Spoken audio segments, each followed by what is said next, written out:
Salatul Haja.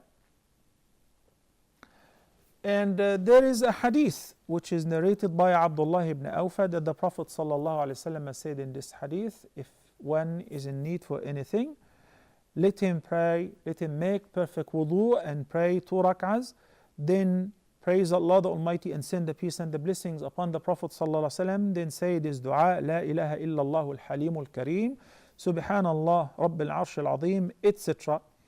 And the hadith is narrated or collected by Ibn Majah and so on. So it is a weak hadith, and based on the 2 different schools of hadith, or the jurists, those who rely on a weak hadith with regards to the virtuous deeds, then you may do that.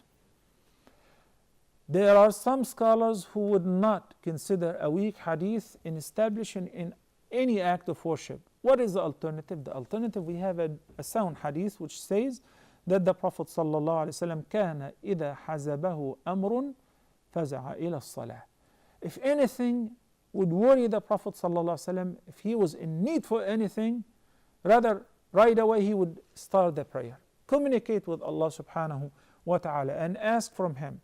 So even if you don't memorize this dua and you happen to pray voluntary prayer, general voluntary prayer at any time, hoping that Allah subhanahu wa ta'ala will fulfill your need, that is legitimate, 100% valid. Whether you say this dua or any other dua, most of the questions that we receive, Sheikh, I don't know how to do the dua of istikhara, I don't know how to make dua in Arabic.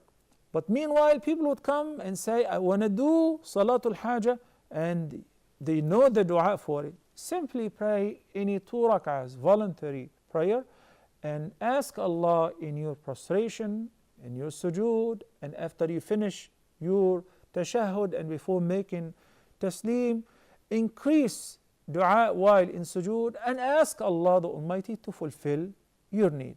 That is 100% legitimate. كان إذا حزبه أمر فزع إلى الصلاة صلى الله عليه وسلم.